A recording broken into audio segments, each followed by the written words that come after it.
Vamos então seguir com o nosso estudo do livro O Perispírito e suas Modelações, de Luiz Gonzaga Pinheiro. Capítulo 40. Os amputados. O algoz continuava a fitá-lo com assombro e Paulo, notando a tremura com que ele empunhava a espada, concitou resoluto: Não tremais. Cumpriu o vosso dever até o fim. Um golpe violento fendeu-lhe a garganta, seccionando-lhe quase inteiramente a velha cabeça que se nevrara os sofrimentos do mundo. Paulo de Tarso caiu redondamente, sem articular uma palavra. O corpo, ao quebrado, embolou-se no solo como um despojo horrível e inútil. Foi aí que ouviu os passos de alguém que se aproximava de leve. Ocorreu-lhe subitamente o dia inesquecível em que fora visitado pelo emissário do Cristo na pensão de Judas.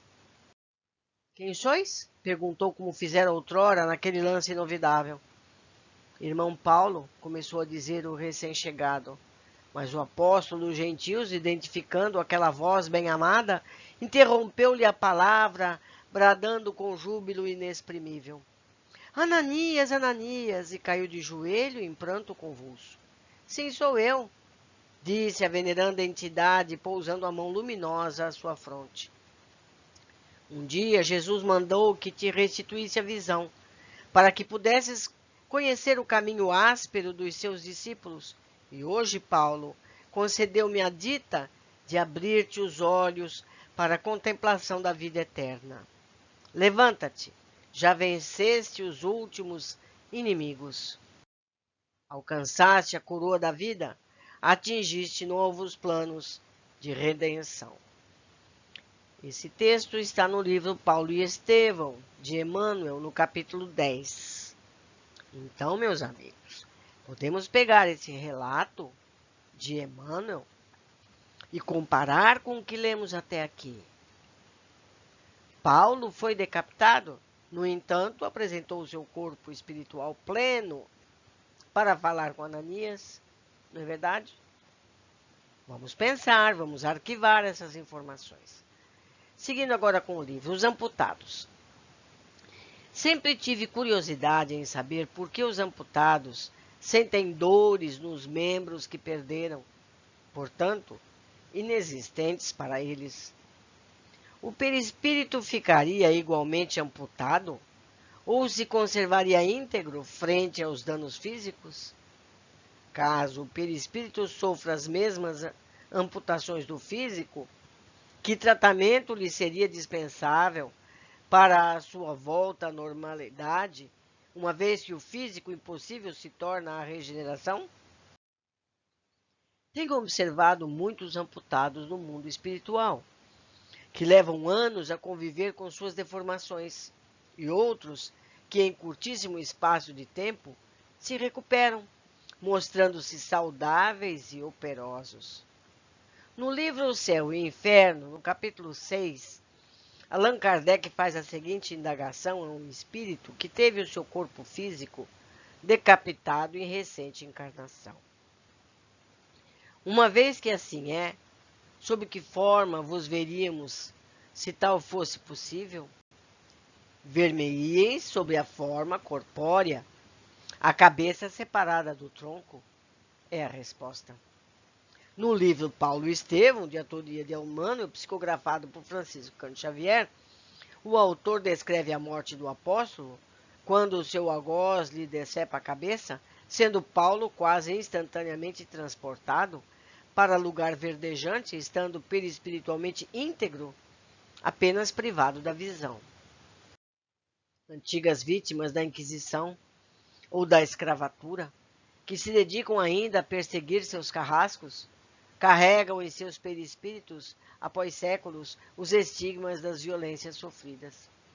Cristalização, bloqueio, ignorância acerca da plasticidade do perispírito, desconhecimento da complexa anatomia e fisiologia humanas e da atuação da mente, impedindo a modelação perispiritual?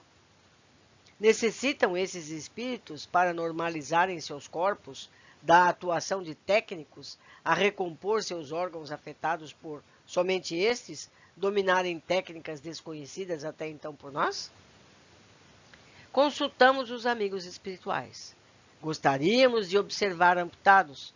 A resposta veio rápida, como incentivo costumeiro em tais casos, quando a finalidade do que se faz obedece a propósitos do bem comum. Psicofonia. Rose Cooper. Técnica em estrutura molecular do perispírito. Quando um espírito apresenta em seu perispírito um dedo decepado, é porque sua mente assim o imagina.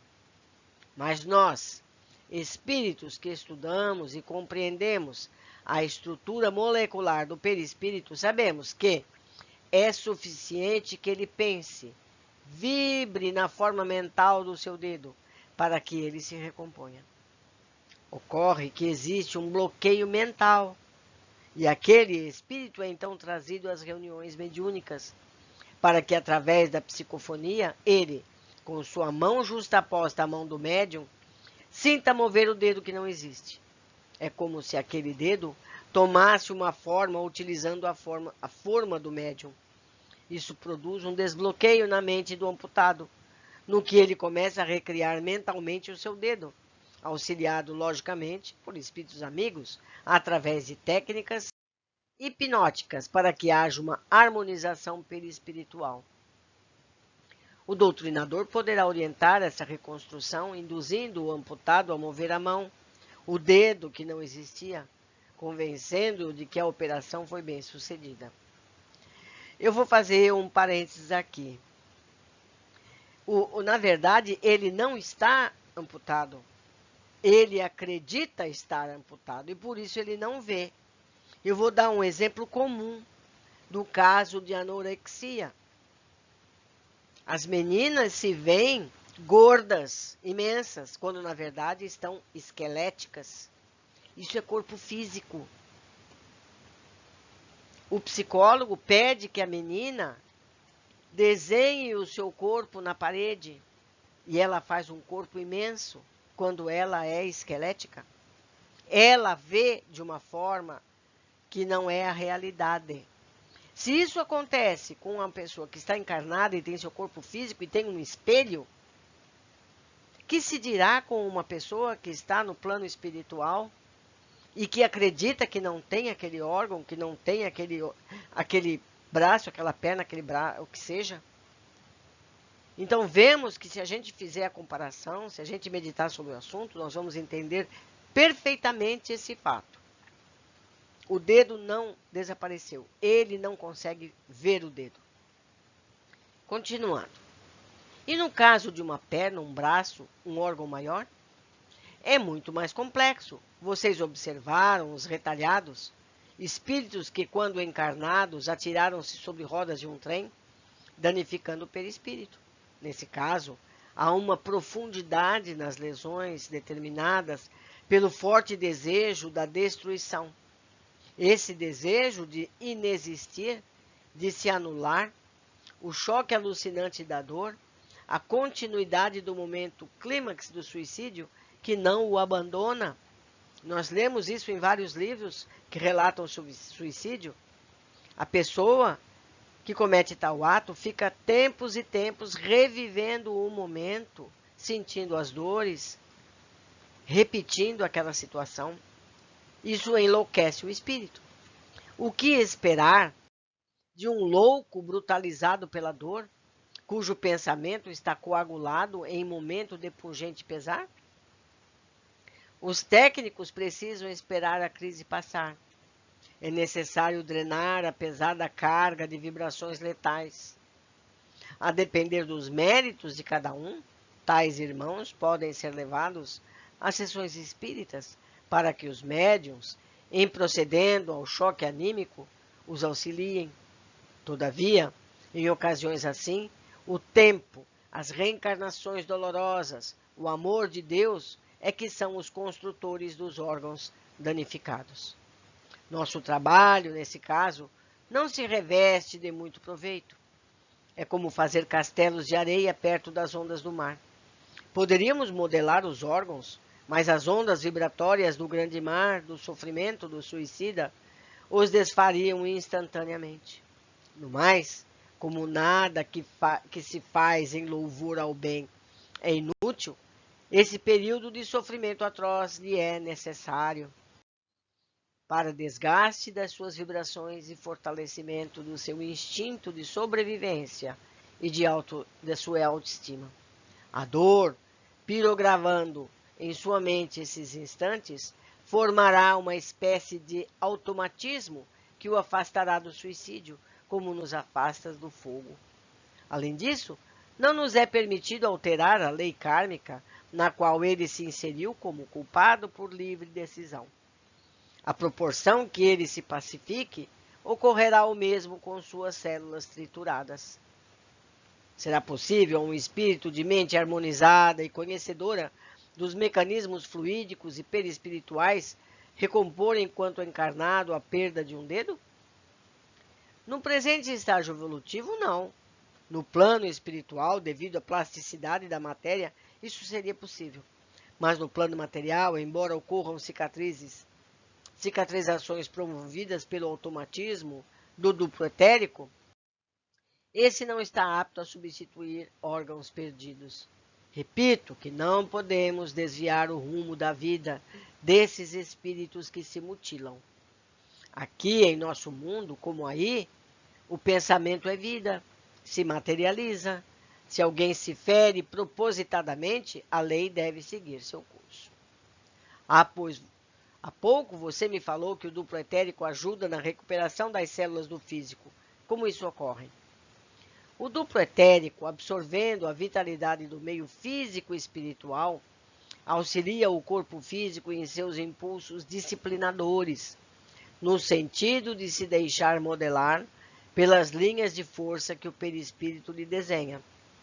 O corpo físico é dotado do seu próprio sistema regulador, que o impulsiona a alimentar células sadias e a reparar células gastas. Todavia, recebe para isso a ajuda do duplo etérico e do perispírito. O primeiro organiza um sistema defensivo contra as agressões celulares e o segundo mantém a forma humana frente ao desgaste e à renovação celular. Todo o complexo, corpo físio-duplo, duplo etérico, perispírito, corpo mental e espírito, funciona em perfeita harmonia, em simbiose impecável, razão pela qual nos é difícil falar separadamente de uma parte dele. No caso de mortes naturais, as células físicas perdem a vitalidade após desligados definitivamente todos os centros de força que abastecem e unem o perispírito ao corpo denso. Em alguns casos, antes do desligamento dos centros de força, o perispírito ainda absorve pequena porção de vitalidade física, a depender da idade do corpo físico e do tipo de enfermidade do desencarnante. Após o desencarne, a vitalidade das células perispirituais segue o seu curso através da captação de energias da natureza pela atuação fisiológica do perispírito no meio que aí então ele habita.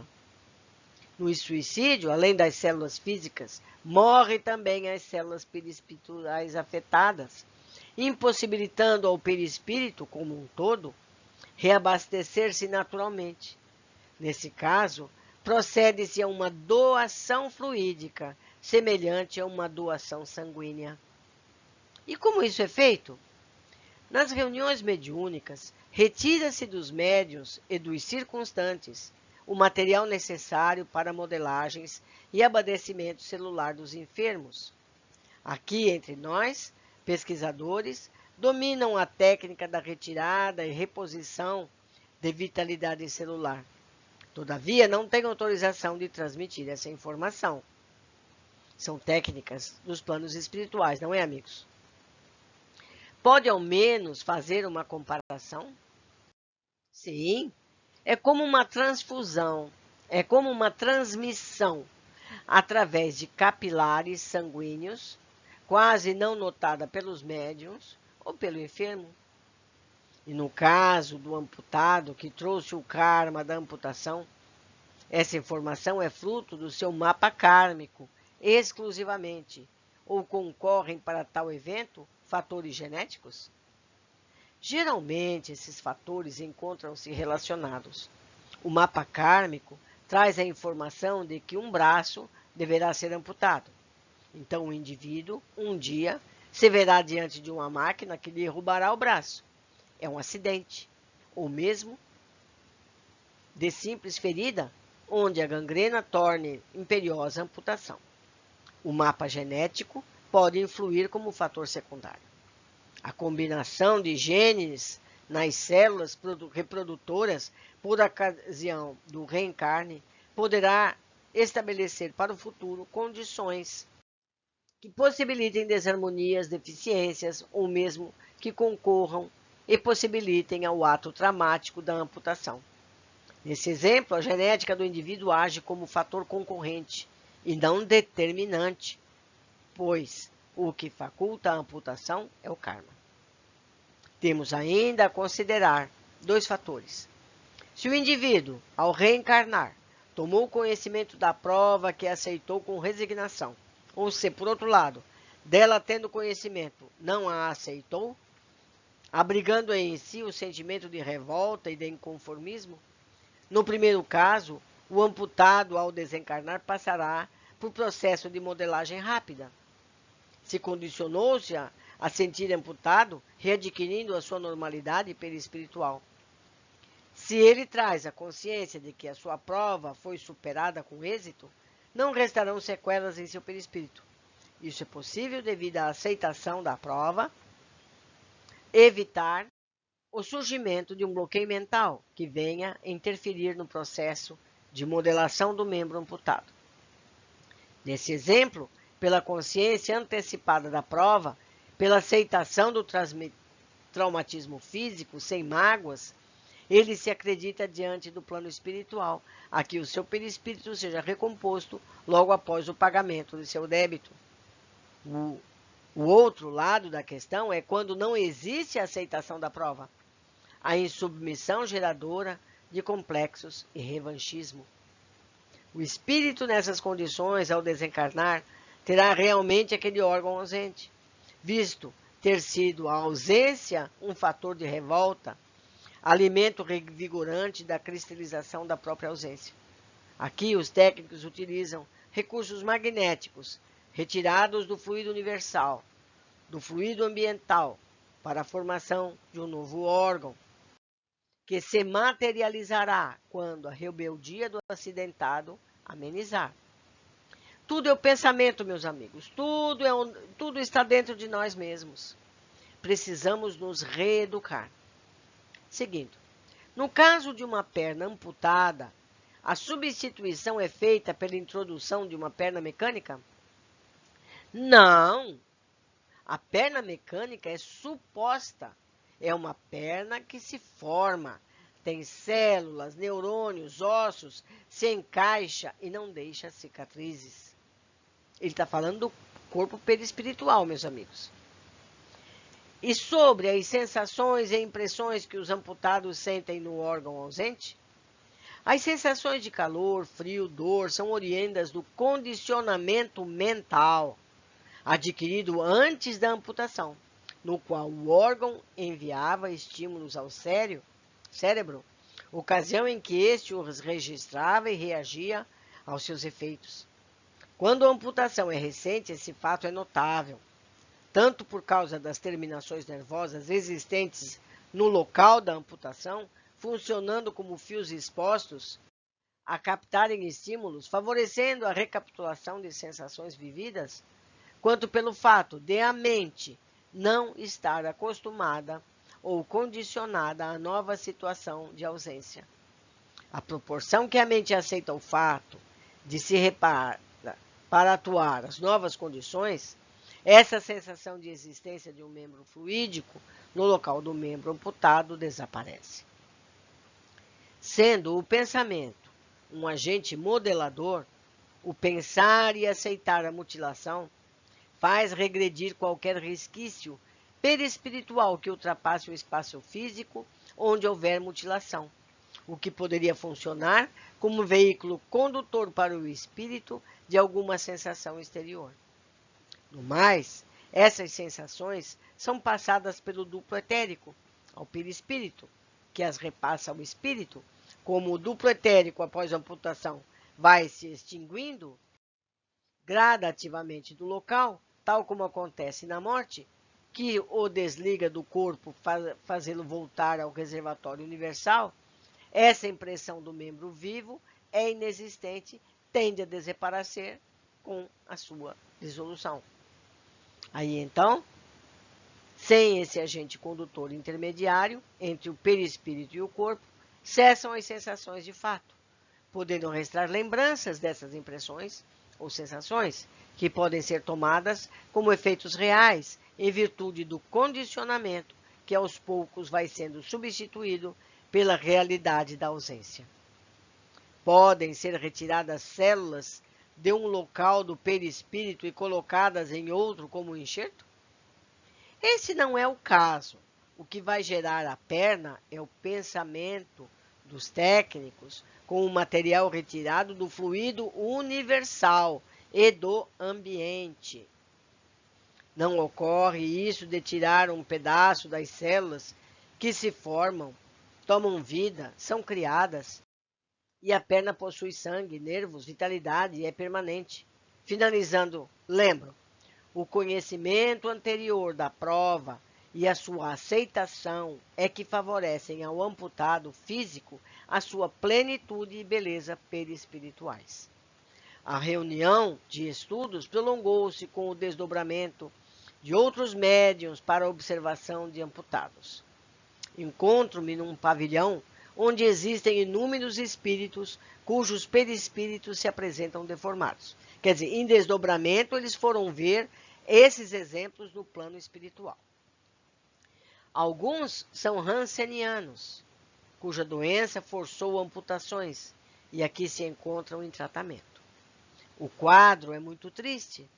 São pernas, braços, mãos que são ausentes nesses espíritos. Estou em frente a um rapaz que está com a perna direita amputada até o tronco. Os instrutores me pedem para ficar atenta, observando em detalhe a perna amputada. Percebo o corte que a retirou, mas, ao mesmo tempo, diviso uma perna transparente em substituição à ausente. Acontece que o amputado não percebe essa perna. Foi aquele exemplo que eu dei da menina com anorexia. Está, mas não vê. Vejo-a como um plástico sem brilho, à semelhança de uma película de ovo. É uma forma vazia? Sim, por causa do bloqueio mental do amputado. Ele não ajuda na materialização de sua perna e nem ao menos percebe a outra que é transparente. Os técnicos dizem que a perna invisível para o espírito faz parte do corpo mental, que já foi explicado para a gente antes. O corpo mental nunca é mutilado. Então, a perna que esse médium está vendo é do corpo mental desse mutilado. E que só em reuniões posteriores conheceremos melhor os detalhes desse corpo. Nesse instante, estão fazendo uma avaliação do rapaz. Afirmam que ele tem a perna, mas ele não acredita. Então, o submetem a um teste. Colocam-lhe um aparelho na cabeça e observam a sua reação para com a perna ausente. Quando os técnicos afirmam que ele possui a perna, o aparelho que ele tem na cabeça emite pequenas ondas, adensando um pouco a perna transparente. Contudo, quando o amputado olha, a perna volta a ser a mesma película de antes, portanto, invisível para ele.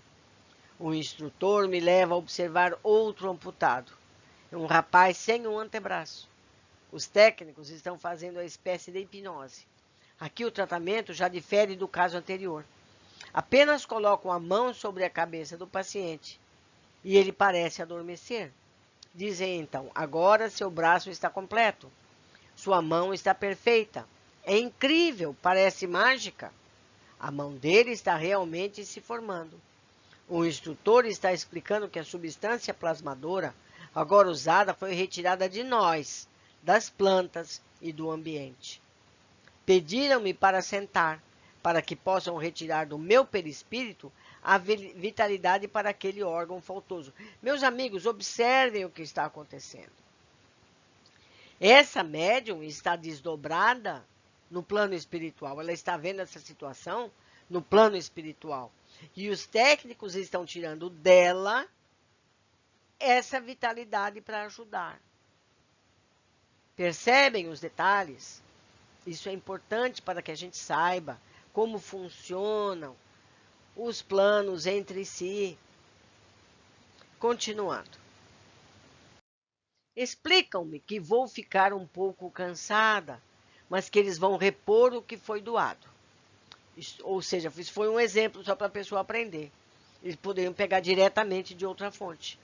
Estou sentindo o meu braço totalmente dormente.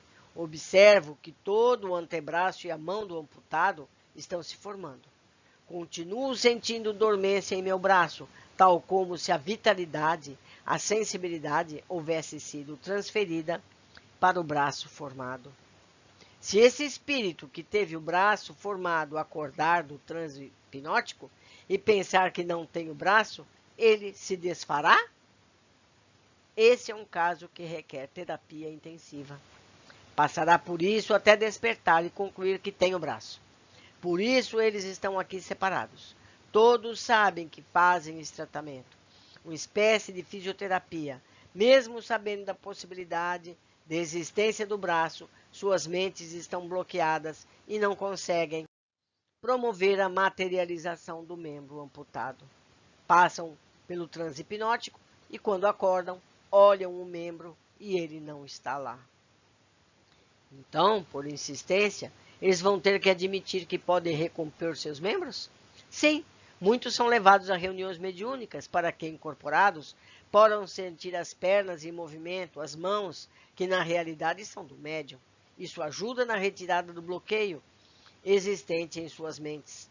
Agora iremos a outro local para observação de outros casos. O primeiro é de um espírito que desencarnou, devorado por uma fera. Este caso é diferente daqueles pelos quais passaram os primeiros cristãos. Estes possuíam fé, eram conhecedores de uma vida futura, amavam a causa e já viviam semi-libertos da matéria, mesmo ainda encarnados. Por isso, seus perispíritos não apresentavam, após os seus desencarnes, nenhuma mutilação. No caso deste irmão, ele registrou muito profundamente o momento da morte, do estraçalhamento do seu corpo pela fera. Observo a cena mental que se cristalizou em sua mente.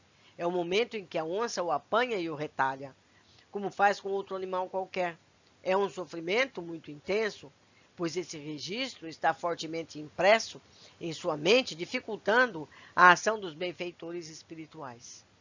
Seu perispírito apresenta profundas marcas de dentes e unhas. O estômago e uma das mãos estão bastante ruídos. Ele encontra-se sobre uma redoma para que as vibrações de intenso sofrimento não prejudiquem os demais. Vejam, meus amigos, o poder do pensamento. Esse sentimento dele pode se irradiar e afetar, prejudicar as pessoas à sua volta. Seguindo, eu o vejo como se nesse exato momento ele tivesse sido atacado. Sinto o seu sofrimento. É terrível. Na sua mente soa um grito de pavor. Esse é o motivo do seu isolamento. Não havia nele nenhum preparo para a morte.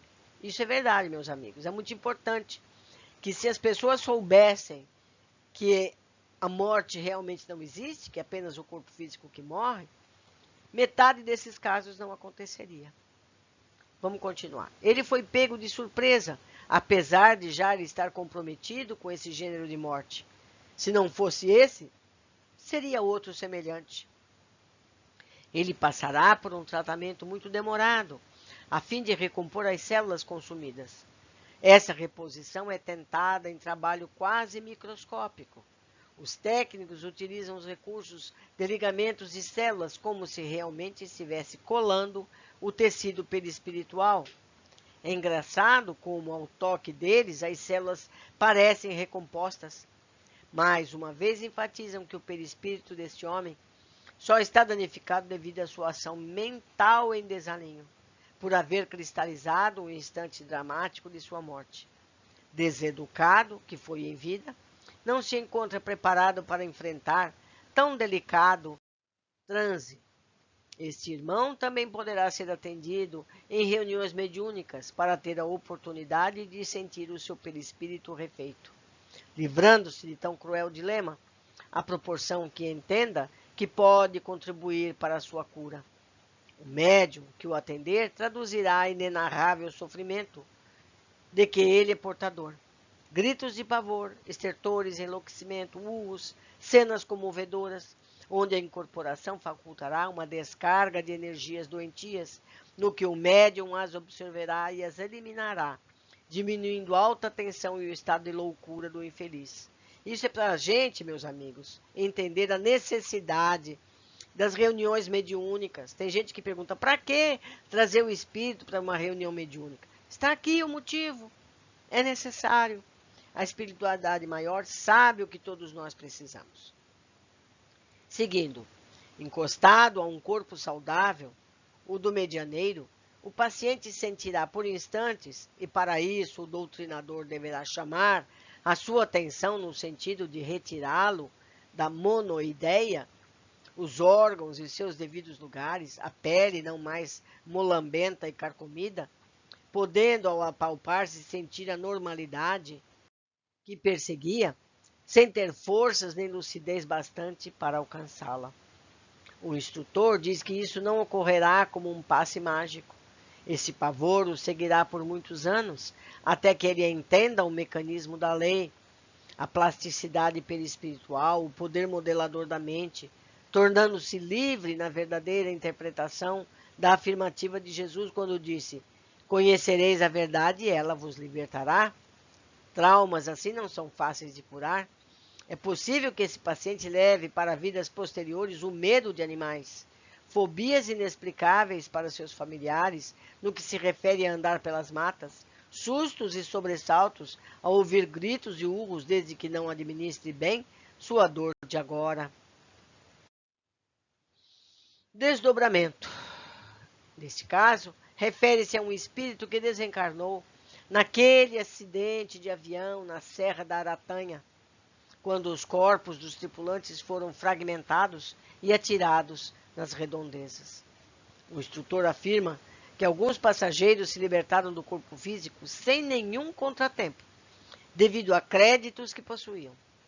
Outros permaneceram ligados aos restos mortais, horas ou dias, tempo exigido para se libertarem das energias vitais grosseiras a que estavam acostumados. Outros ainda procuraram o autoanestesiamento, dormir sono profundo e demorado, sem vontade de acordar e de enfrentar a realidade sofrida. Os que não encararam a morte com pavor, por possuírem certa consciência, mesmo de corpos físicos explodidos, breve se restabeleceram. Esse irmão que estou observando está totalmente alucinado. Ele vê os pedaços do seu corpo pendurados nas árvores. Na confusão mental em que se encontra, sente-se fragmentado e ao mesmo tempo vivo. Põe a mão no corpo e sente falta dos pedaços. Procura então pelos órgãos, ali o fígado, acolá a perna. Os mentores colocam a mão sobre sua cabeça e ele adormece. E então, coisa interessante, os pedaços voltam a se unir. Quando ele desperta, sobressaltado, as partes reunidas se separam. É como se ele explodisse cada vez que se lembra do fato. O tratamento, nesse caso, será mais mental que artesanal, pois é inútil unir os órgãos sem a pacificação da mente. A primeira batalha é convencê-lo de que está vivo. Ele não vai acreditar, mas isso irá persistir, como uma espécie de lavagem cerebral, até que fique convencido de sua imortalidade. O trabalho será longo e árduo para ele. Acredito que com essas observações poderemos concluir que Paulo de Tarso, detentor de muitos méritos, conhecedor do perispírito, a que chamava de corpo espiritual, missionário e espírito que elevada hierarquia, não levando nenhum pavor do gênero de morte a que foi submetido, tanto pelo poder mental que possuía, quanto pelos conhecimentos adquiridos, teve o seu perispírito imune à lâmina que decepou a cabeça. Em verdade, não é a lâmina que separa a cabeça do corpo, mas o pensamento fixo no poder da lâmina, no efeito que ele causa ao corpo físico. O apóstolo sabia que o corpo perispiritual sobreviveria à morte, e mais, que a verdade liberta dos grilhões da ignorância, que esta pode manter degolado um perispírito e aquela torná-lo harmonioso mesmo quando lhe decepa o envoltório carnal. O degolado, interpelado por Kardec, condenado a ser decapitado devido ao seu desregramento, homem desvinculado do aspecto religioso e moral, sem nenhuma comiseração para com suas vítimas, sendo ainda desconhecedor do corpo perispiritual em sua complexidade, permaneceu decapitado perispiritualmente, embora sentindo-se vivo e conservando a sua individualidade. Por quê?